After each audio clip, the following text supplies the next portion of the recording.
First elimination game of 4 about to begin. Back on the broken couch. I like broken couch. I do like it. Shattered. Sounds very Shattered couch. Blizzard. Dumpstered couch. Yeah. Broken. Yeah. To discuss the first match. So we have Stats versus PtitDrogo just around the corner. We are obviously excited, I think, and I think it is safe to say excited for this one because I do believe it could be safe to say. Yeah, thanks, Jeff. Roddy, I want to start with you. Thoughts on this series? I mean, we had a lot of Jeff's thoughts earlier. What about you? I mean, obviously, Stats is the favorite going into this series just because he's a Korean Protoss and he's the more accomplished player, even though, you know, Drogo won Leipzig in the beginning of the year.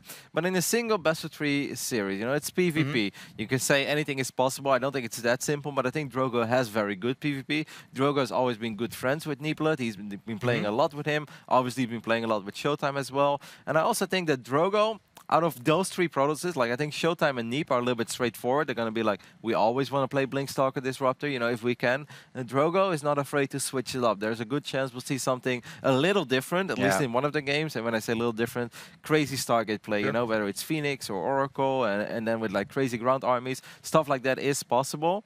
Well, Stats, I am really not sure. Like, is Stats going to play like we saw the Foreigners play?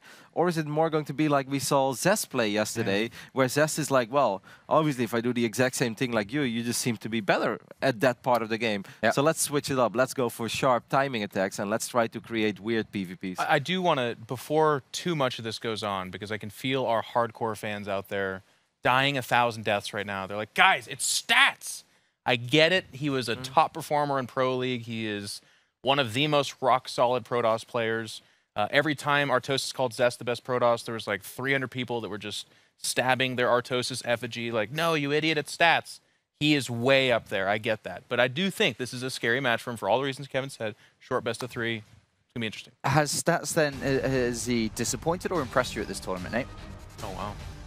Well, as a residential PvP expert, you know, I think that Stats has kind of just showed up the way you expect, right? Stats is a really good player. If you look at the other players in this group, however, you know, Dark is a monster, right? You can't really pick anybody to beat him until he runs up against, I would say, someone like Beyond or TY is what you would kind of expect, at least from the way that matchup's been going. But Stats is incredibly strong, and I think it'd be a little bit silly when you look at this guy, the years that he's had, the results he's had, people he's been practicing and playing with, and say that he's going to drop a series like this where it counts to someone who's come in as a replacement in this tournament. Stats is definitely a big favorite in this matchup, and I wouldn't say he's disappointed at all.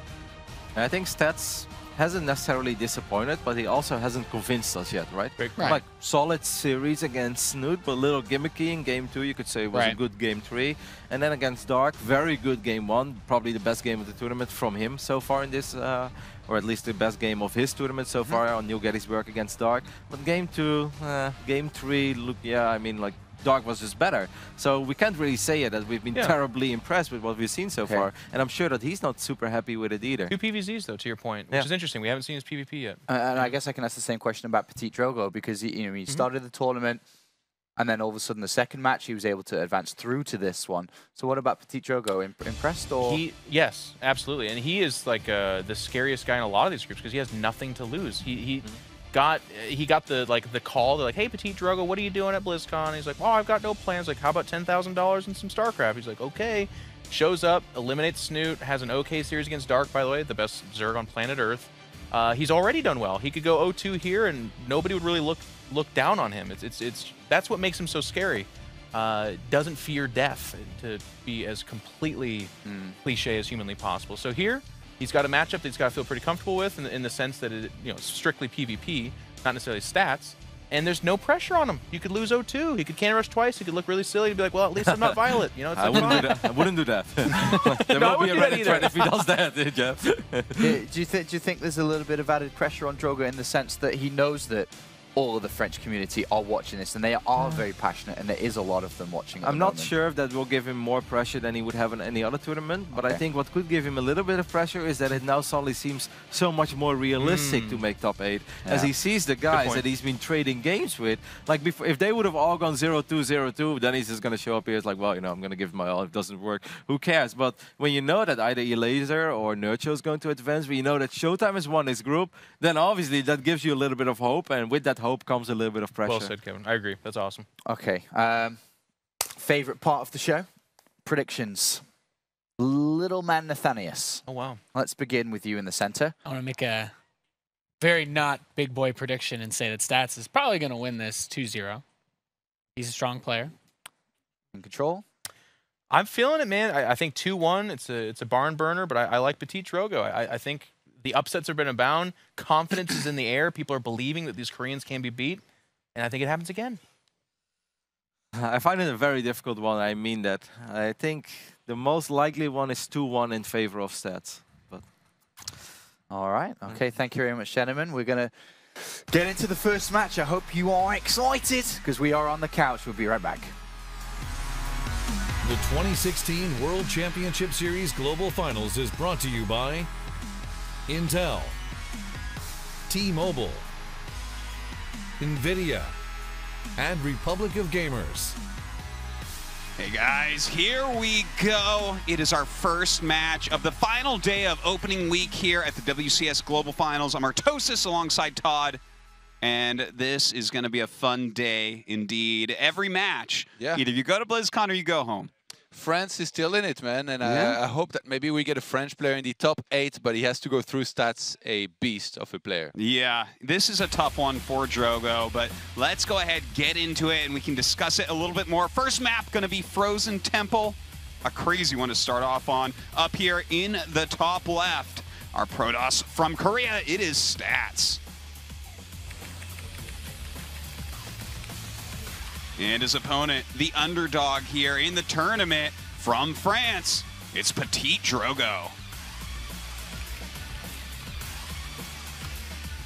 He has a tall order ahead of him here. Stats is very, very respected. I was just speaking a little bit with PtitDrogo, and he was telling me that obviously he practiced a lot with Deep, Showtime, and he's been brainstorming this matchup here that he's known about for some time that he was going to have up against Stats.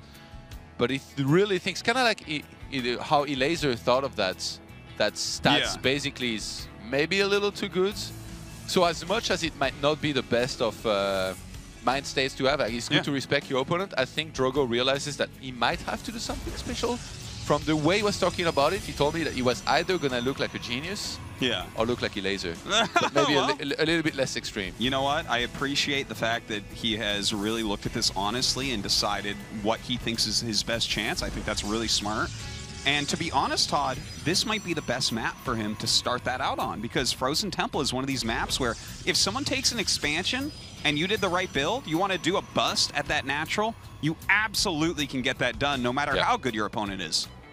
And we see the standard openers from nowadays PvPs. It feels like the wall-off at the ramp kind of fell out of fashion, and usually what you will see a lot of the time is just a double gateway opener with 2 pylons, one next to each assimilator, and usually the 3rd pylon will go around the middle of that mineral line, so that you basically got all of those patches very well covered against Adepts in terms of overcharge. Yeah, and Oracles as well. Like, killing probes is a very powerful strategy to have. And look at this, Stats is actually taking a very fast expansion here. He's taking that off of no units, which is a semi-common build in Korea. But PtitDrogo, he's getting a couple of Adepts. I don't expect these to be able to do damage because Stats will have a Mothership Core and 2 Stalkers by the time they get there. But he's also getting a Stargate. Yeah, it looks like Drogo wants to be aggressive here, and he's gonna have to find a way for this to work somehow. He's still gonna go for a Nexus, most likely, off the back of this, since he's sending a probe down the ramp, unless he wants to fake that, knowing that there could be a scout here from Stats, which there is now. Yeah, that could be like a really, really smart move. In fact, he's making 2 more Adepts. So, I mean, he's going to scout this Stargate. That is actually a pretty big deal. Yeah. He's going to know that there is very likely an Oracle coming on the way to his base rather soon, but it is going to be a Nexus here for PtitDrogo. Yeah, Stats wasn't able to spot the 2nd Nexus of Drogo, but he should know that this is very likely to be there anyway. Drogo, now that he's going to have 4 Adepts across the map, he might actually shade in, try to force a couple of a charge for the Oracle to do the follow-up work, but considering Stats already has spotted the Stargates, basically all he has to do is get a bunch of Stalkers, make sure he has enough focus on using the proper overcharges, and he shouldn't take any damage. It basically comes down to make all stalkers only while getting blink, and don't put probes at your natural until you have enough spread out that you aren't going to lose any probes. Like if he keeps all of his probes alive, he's had this Nexus a lot longer, and he actually has the counter tech to Stargate, which is the Twilight here with blink on the way. So I am liking the position of stats, but I mean, PtitDrogo still has a lot of windows where he might be able to get some damage done. I think it's good that Drogo is being so patient, by the way, with the Adepts. If he had sent them in, everything would have died super fast to overcharge. It wouldn't have been cost effective. So he's just sending Shades in there, waiting for the Oracle to be in position. And in the meantime, he's going to focus on his own economy to try and catch back up on the probe count, because he's got his second Nexus that he can actually start saturating from already. If he can do that very well, I think he's going to be all right here in this game. Stats definitely needs to transfer a lot of probes to his natural, though. Yeah, now that he's got Stalkers there. He has a lot in the main base. The Oracle finally does fly in, only gets one and flies out, doesn't lose too much health, so that's all right. But so far, with the amount of Adepts and Oracles that he's made, he hasn't found the damage that he's really looking for. Keep in mind, Blink is halfway through down here. That's going to be very dangerous when that completes. It's very encouraging usually to go for a counter-attack. And actually, because of the way Drogo has opened with the Stargate stats, he had skipped on the Robo entirely up to this point, and now he gets it, just in case there could be something like Dark Templars.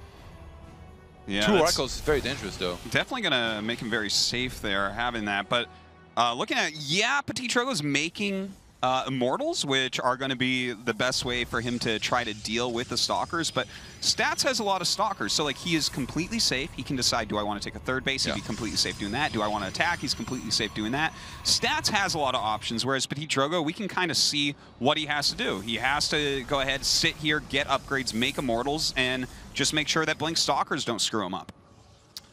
I wonder if, like, I was talking about maybe Drogo is going to do something special. The Stargate was not it, opening double Oracle. As weird as it might seem or look, it's actually fairly standard against what he had scouted. Like, he saw there was no opposition with the Stargate and no Phoenixes, so getting those 2 outs and keeping them alive is very good. Throws down a Stasis Ward on that third base. Off stats. Yeah, I mean, this is always going to be very useful. In fact, I love this positioning by PtitDrogo. Sitting on top of that ramp, you're generally not going to have anything to spot. So get some decent damage down those Stalkers, forces them back. The Oracle is going to continue to fly in. And as you said, as long as he keeps these alive, that's a funny thing about Oracles. Even if you don't get a lot of damage, they're still really useful. And they're a big threat that he has to keep an eye out for. And PtitDrogo starts resonating Glaives here. In a matchup where Blink really is coming back into fashion, Blink Stalkers into Disruptors, he starts resonating Glaive, so he might be choosing to play with some heavy aggression. You see 5 gateways on the production tab here. He might just go for a massive attack on 2 bases and try and punish a Stats who is super solid mechanically, but sometimes goes a little bit on autopilot himself, takes a third without scouting too much. You're definitely completely right about this, and in fact, Stats has skipped Glaives and is instead going right into Disruptor Tech. So a couple good Disruptor shots can stop an attack like this, but overall, looking at it right now, I would say that PtitDrogo, if he goes without making a Nexus, should at least be able to bust down the third base. And surprisingly, he still starts that anyway. Templar Archives is on the way, so maybe just like mass Adepts with the couple Immortals that he's made, and then get 1 or 2 Archons, depending on how much gas he's going to have, and try and do an attack before the opponent's Disruptors are there, because once these guys get there, it's going to be a whole lot harder to make any of these attacks work. There's already a Disruptor out, so the thing is, 1 Disruptor you can deal with this army. Like, you can split it, you're not going to lose too much, and it was a big investment for Stats to get that. But, if he's getting 2, 3 Disruptor shots in a battle, Stats is going to blow this army up. This is typical PtitDrogo, by the way. I played him in the past, and there was like this one game on Heart of the Swarm where he did this. He went to like basically 45, 6-ish probes. But back then he was with Chargelot and Archons that he was basically threatening the third while taking his own turn. Usually his goal here, he has to take out that third or win a big fight because he's made way more units than he was supposed to. Oh man, look at this. He lures back those Adepts in between 2 pylons, overcharges both of them, throws down a force field there, trying to stop the Immortals from getting good hits on, and in fact, it works very well. Another force field comes down from PtitDrogo, trying to stop some of these Stalkers, and it looks like he still should be able to pick off this third base like we were talking about. That would be huge. He would have to pull back behind this, but the Disruptors are still the very scary unit here that is facing War Prism actually in danger against this many Stalkers. I think he's going to be taken out. Is he still going to engage? No. Ooh. I actually felt like maybe he should have let that finish and just start trading out for disruptors, because this is the scary part for PtitDrogo. Yes, he took down that third and has his own, but this army composition won't long-term be able to beat Blinkstalker Disruptor. Oh, get away. Oh, that's a big shot there. And I think Stats from there is going to snowball and take out basically the rest of this army, including these very important Immortals, and maybe even counter-attack behind this. Oh man, the Immortals are doing massive amounts of damage here. Blinks forward, gets that Prism immediately. The Immortals still putting out lots and lots of damage, and in fact the Adepts helping out as well. Some Adepts here from Stats though, helping to push it all back, and Stats wins the battle pretty handily. Definitely has a better army right now. And then behind this, he's going to have a lot of Stalkers to work with. He's going to head across the map, both players on +1 attack upgrades, but Stats has so much left over. Army supplies 51 to 27. Oh, that is a really big difference. Now, there are a couple Phoenixes out to try help lifting up, but that is a lot of Blink Stalkers, and it's not like he has a ton of options microing against this. Like, his third base absolutely should be going down here. And I don't see what Drogo can do there. It feels like he cannot fight, but he has to, and he has to try and defend that third base. Yeah, you know, I think he can't defend it. With the Disruptor sitting here, I think he just has to kind of let it go. Like, look at his army. It's too small right now. Does try to hurt the Prism here. Doesn't quite work. The Stalkers are up there to save it, but it looks like he just has to sack this base. Yeah, this is just like the worst feeling in the world, because you know in the meantime that your opponent has retaken his third, so I think PtitDrogo is about to have to take a fight here, and I don't think it's going to go well for him at all, because Stats just has so much. Yeah, like even with these Phoenixes out, he will get one Disruptor shot off, and that is brutal. Okay, going forward with the... Oh, doesn't do the Adept shade in. Probably smart this time, but still. When he goes in, he's going to have to send the Phoenixes to make sure he picks up some of these Disruptors. Hopefully figured out which one have already detonated so that he picks up the proper one. Yeah, that's going to be a cancel as well. No, he sends the Phoenixes in. Here we go. All right, well, he's got to do it eventually here, and the Disruptor's not being too helpful. Does blink up and get those Phoenixes. Oh, man, Disruptor shots starting to go off, and PtitDrogo is in a lot of trouble. GG. Stats will take game number 1, but do you know what? Drogo got himself into a decent spot there after killing the third base. Yeah, it's just Stats' patience. This is what you would expect. When I talked about Stats and what Drogo thought of him, he told me, well, he's kind of like a Neeb. He's like, just like super solid. And that's really what we saw there. Stats, he realized that that third base, he couldn't defend it in the first place, so he pulled back towards 2 pylons, used double overcharge to really deal with the first chunk of these Adepts. And then from there, even though Drogo had made a lot of units, Stats knew that he had Blink, he had the mobility, and he could chase down this army. It's just so hard to get away with a slow Prism and slow Immortal. So he's like, well, if your units are so slow, I'm just going to chase you, wait until I finally have more than you, get a good engagement, get rid of this army, and then from there, I mean, it was smooth sailing once he had a lot more army supply. Yeah, do you know what? Like, the one mistake I really felt like I saw from PtitDrogo this game is when he had all his shades ready to hit the Disruptors, like land on top of them right after he killed the third base. I feel like if he had let that go in and started trading his army as much as he could, that could have put him into a much better spot, because you're going to hit a critical mass with Blinkstalker Disruptor where this Adept type of play just folds, it just dies. And unfortunately for him, he did hit that spot. I feel like, you know, to harken back to older PvP days, you know, if you used to go like heavy Blinkstalker against someone teching up towards Colossus in the very old days, you'd want to continually trade out Blinkstalkers for tech units, you know, so that you would be able to transition. They wouldn't hit that critical mass. And I feel like if PtitDrogo can make a little tiny change like that with a build order like this, he could have picked up a victory. Yeah, I mean, he's just hard on the spot against somebody as good as Stats, though. Like it feels like you kind of have to get lucky somewhere in there, because outplaying him almost feels out of the question. Yeah, I know it, right? And in PvP, it's his strongest matchup, and he's one of the best players out there, so... All right, game number 2 coming up. PtitDrogo against Stats. The map will be King Sejong Station. And here we go in the bottom right, our red Protoss crushing in game number 1. It's Stats. His opponent down a game, has to win here or he is out. It is PtitDrogo. Looks like Stats might be wanting off actually here. Pylon towards the ramp, as opposed to Drogo, who gets it close to his minerals. Well, you know what? I think that this is a smart change in Stats' play. If you look at the last game, PtitDrogo opened up with a strategy meant to take out a lot of probes, which would include 4 Adepts and going into Oracle play. So I think something like this is just, he's like, okay, maybe his plan is to kill a bunch of my probes because that is the easiest way to win a PvP. You get Adepts in early game and nothing's there. It's like, oh, look at that. I guess I'm better than this guy.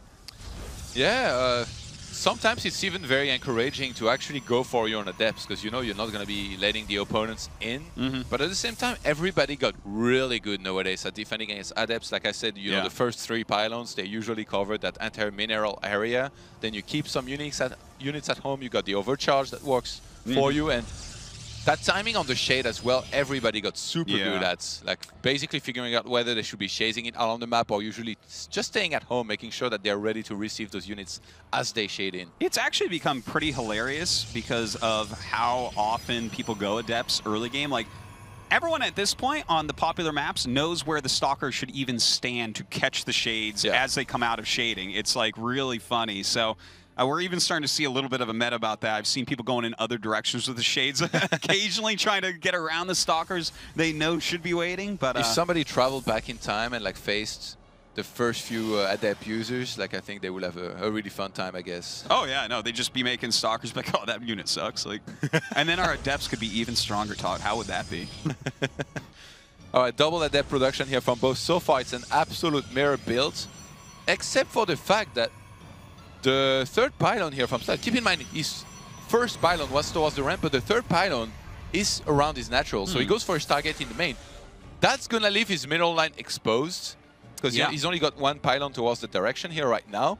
But because he wants to be the aggressor, I think he's okay with this. And because he's going Stargate as well, and in fact, both players are going Stargate here. Yeah, if you are going Stargate, I think those pylons mean less, especially if you've walled in. You don't need it against Adepts, and then you don't really need it against Oracle, because like if they went Oracle and you went Oracle, you're both killing probes, and if not, you have Phoenix. Let's see who gets into whose base here. Drogo's actually, he's walking back, or shading back home rather, here against the Adepts of Stats, so he wants to be the defensive one, but that would mean that he won't spot the Stargate of his opponent, whereas Stats might. Okay, actually, no, he's pulled all the way back. I think he saw the additional Adepts. And Drogo going to be the player here that goes into a Nexus earlier than his opponent. That could be nice, but Oracle versus Oracle, they have no idea. That's so funny. This could be really, really gross. We'll see if anyone wants to make a second Oracle. Hell, you never know. Sometimes people will start a Phoenix. Generally in PvP right now, that's not going to be it unless you really feel what's going on. But those Oracles about to finish up. It's a pretty even game. This I like pretty much the same build. Stats, by the way, fixed the weakness towards his mineral line. He made a bunch of more pylons near it, just to make sure that he's ready overcharge-wise. If anything were to come his way, I think Drogo's trying to force overcharges there for the Oracle to clean up right after. And he even forces all the mana here from that 1 Oracle of Stats to be used. Do you know what, Todd? I actually like Drogo's position here. Okay, he finally Stats gets in to scout what's going on. Yeah, like, the thing is, Drogo went right into Phoenix because he sacked all those Adepts with the pressure and then went into second Stargate. And look at that, he cancels it now that it's scouted because he's like, okay, there's no way that you are going to just fall to this. So we see a lot of different little mind games going on based on what they've scouted. Really strong play from both sides so far. And then from there, I wouldn't be surprised if we saw just a Twilight Council and a Force. But as I say that, he drops the second Stargate.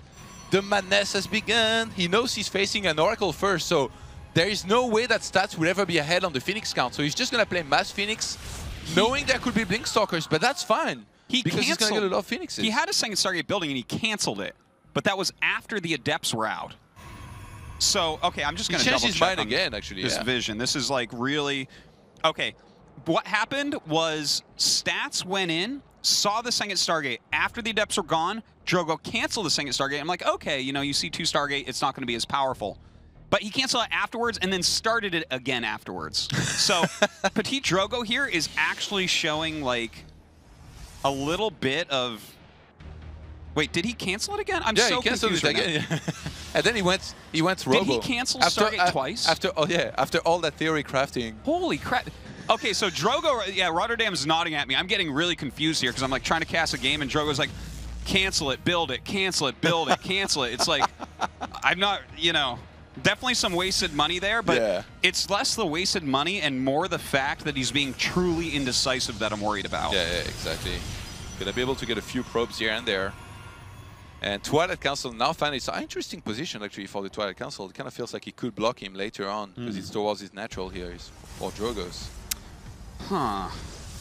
This is like a really, really bizarre game right now. Blocking all these Phoenixes. The 4 Phoenixes not able to get any damage quite yet.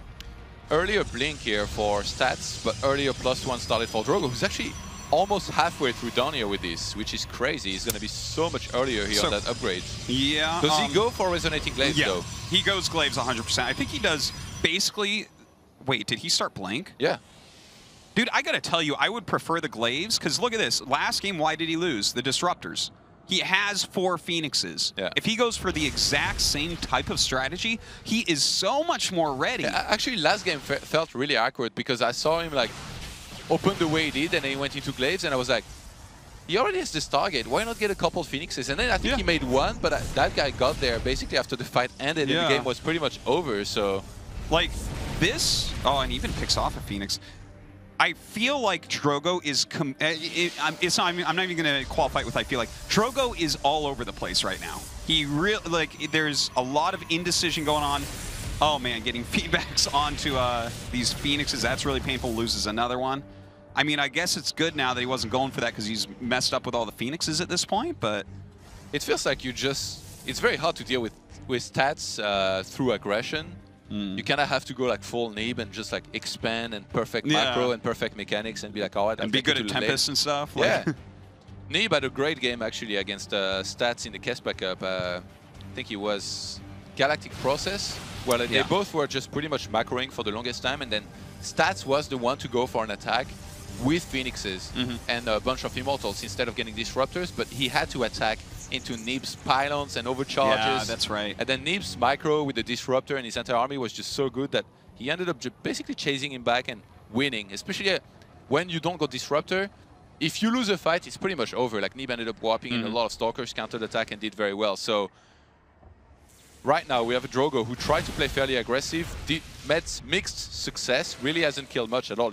He got 4 probes in total. And now look at this. How long ago has it been? We saw this. Like we don't really see this anymore, but on Kick Sejong Station, it was one of the original strats where you blink 4 Stalkers in the main, 1 volley every single probe that is there. And in the meantime, you posture for an attack elsewhere. And look, there's no Mothership Core towards the main. Dude, Stats is wrecking right now. This is a perfect ball too. He's gone into Glaive Archon. So, like, even though those Immortals are not going to be that useful against us as that Glaives finishes up. In fact, the Stalkers are in the main base now. And Drogo has Sentries. Sentries sucks against Archons. Yeah. Well, I mean, this army in general, like, right now Stats has a better army, he has a better harassment going on, like, everything is in his favor. Look at this, 6 probes dead, he's killed a couple Stalkers that warped in, he can absolutely kill these 2 Stalkers as well. Mothership Core has to come back, which means Stats gets to just attack right in here. Yeah, and it's really hard right now for PtitDrogo to defend. He needs to be macroing in multiple places at once. +2 won't even finish here before most of this fight has already happened. Yeah, he is just wiping the floor right now with PtitDrogo's army. Not a lot more he can do. Some good juggling on the Prism to make these Immortals live as long as possible. But now the Adepts shading up and through. He can just blink away from this and let his Adepts do the work, considering nothing chase those Adepts. And now those Adepts are up in the main minerals. Yeah, they're going to do a lot. They're going to basically wreck the rest of these probes that are up there. Keep in mind, in the meantime, across the map, no damage, no economic damage is being dealt towards Stats, who's looking to try and close things out here with these last few units. Yeah, GG. Stats takes it down. That was pretty dominating, I do have to say, especially that game. And Drogo looks like he's keeping a pretty good attitude about it. He knows that this is a really tough player to beat in PvP. And you know what? I thought he did a pretty good job in game 1, but game 2 he was definitely rustled a little bit. Like there was something with it. And when you cancel Stargate twice, and it's like he went into Blink. I didn't see any reason for Blink there when you had 4 Phoenixes already. There was a lot of stuff about it that was a little bit off. Yeah, Stats obviously really good in PvP, but you know what? This makes Nib look even better for beating this guy recently in this case back up.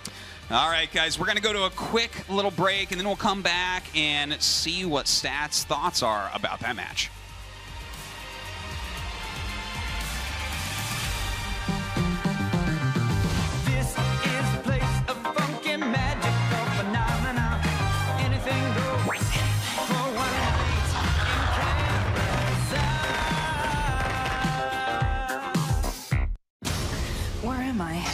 You're wanted for treason.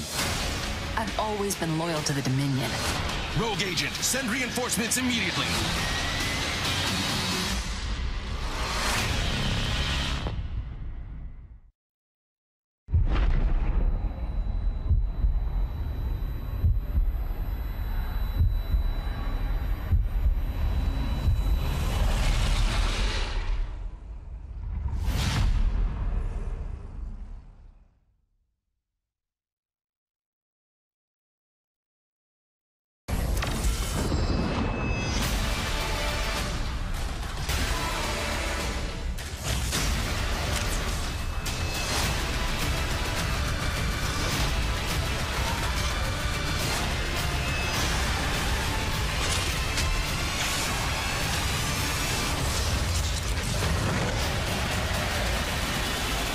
Heroes of the Storm. Play free and experience the new StarCraft-themed battlegrounds. Rated T for Teen.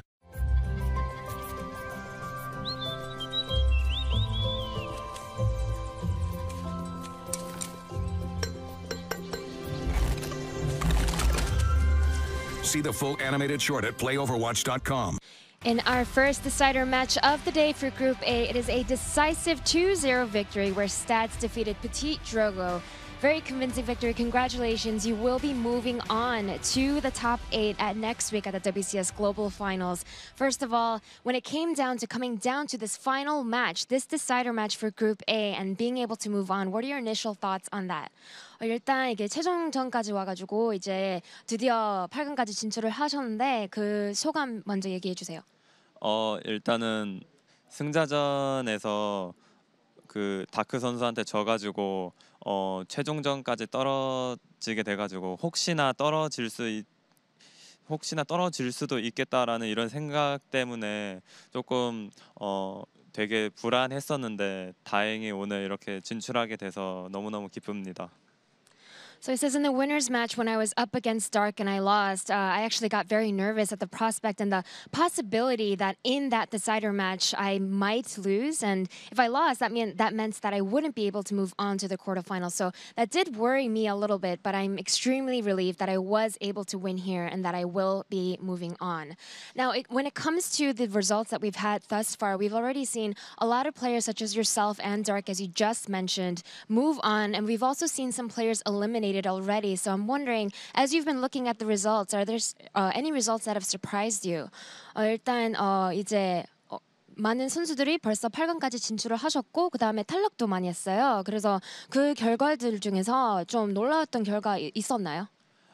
일단은 당연히 D조에 그 강민수 선수가 2패로 가장 먼저 탈락한 게 굉장히 좀 놀라운 일이었고, 그리고 C조의 쇼타임 선수가 한국 선수들을 디어 선수와 변 선수를 잡고 올라간 것도 굉장히 좀 놀라운 이런 결과였던 것 같아요. He says definitely the two results that really stood out to me the most was that in Group D, Solar going out with 2 losses, being the first to be eliminated from that group was a really surprising result for me. And also in Group C, when I saw Showtime defeat 2 Koreans very handedly, he was able to beat Deer and Beyond, so I was quite surprised by that as well. And of course, Stats, I also know that this is your first WCS Global Finals, which is a really great opportunity for every player, a dream for them. What is it like knowing that you will be playing on that huge stage next week in front of a lot of foreign fans? 일단 이게 첫 블리츠콘이잖아요. 그래서 다음 주에 엄청 큰 무대 위에서 이제 많은 해외 팬들 앞에서 경기를 하게 됐는데 그 기회에 대해서 어떤지? 벌써부터 많은 해외 팬들 앞에서 이렇게 경기를 할 생각을 하니까 너무너무 떨리고 흥분되고요. 무엇보다도 뭐 그것도 그거지만은 일단은 저 스스로 경기력이나 컨디션 조절 이런 것 확실하게 잘 해가지고 8강에서 베스트 컨디션으로 좋은 경기력 펼치는 게 일단은 제 최고의 이런 목표인 것 같아요.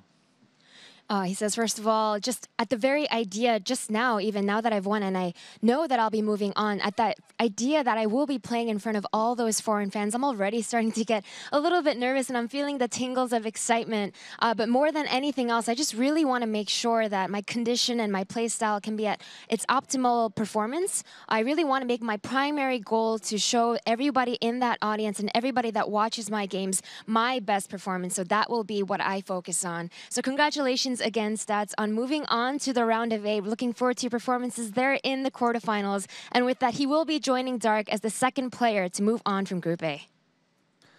Thank you very much, Smix. Getting closer and closer to finding these 8 players. We've got 5 now who are guaranteed to be playing next week at BlizzCon. Back on the couch, we have In Control, Nathanius, and Rotterdam. There was a little bit of belief here for PtitDrogo to be able to perhaps beat him here, but at the end of the day, I think it was quite clear what happened. Yeah, this was the return to normalcy. This if like someone's like, you know what, I'll check out BlizzCon on Sunday. They tune in, they're like, foreigners still suck. It's like, PtitDrogo put up a fight. It wasn't a suckage. It's not a bad series, but it was a 2-0. And Stats in both games was never really in danger of losing. There was no like, oh God moment. He played very solid, looked good.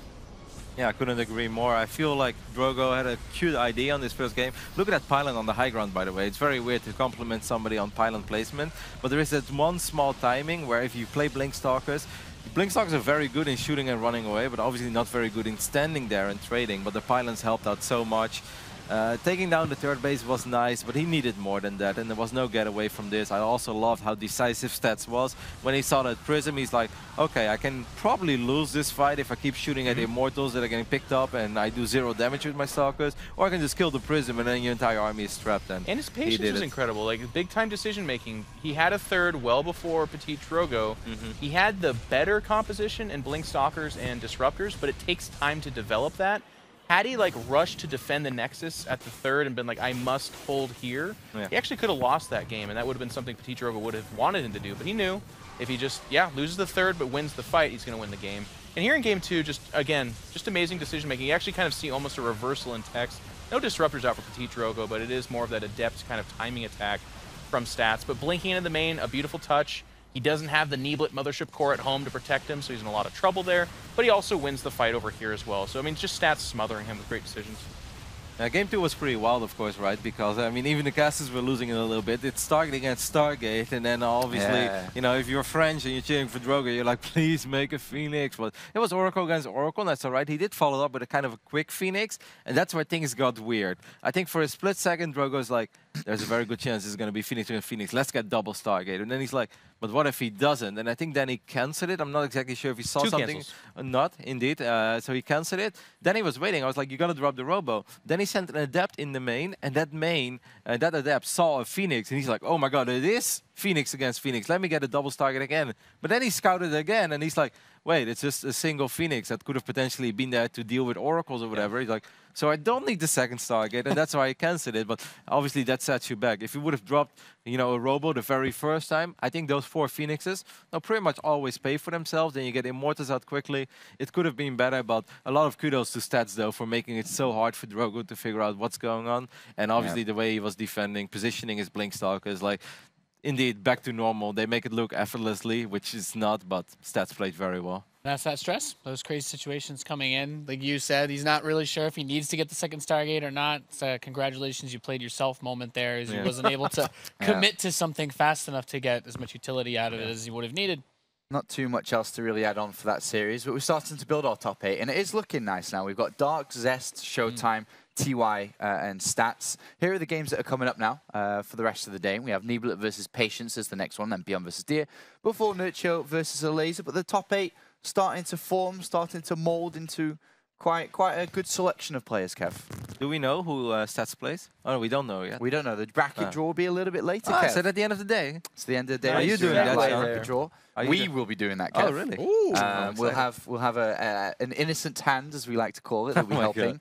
But we'll do that a little bit later today to see who plays who. Yeah. Well, that disqualifies me, yeah. Yeah, that's why you're on the couch, Kev. Thank you very much, gentlemen.